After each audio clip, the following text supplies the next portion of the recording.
Okay, so outline, show, and then a type. Like show arrays, show boolean, show classes, and so on and so forth. And this is pretty much the same option as breadcrumbs. So actually, let me search for that. Whoops.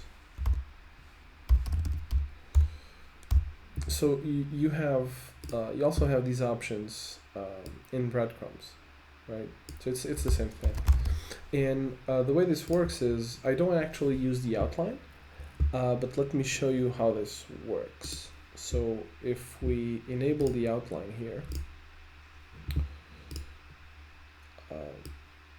this is a representation of the file, and you can enable and disable particular types from showing up in the outline. For example, we have a bunch of booleans here.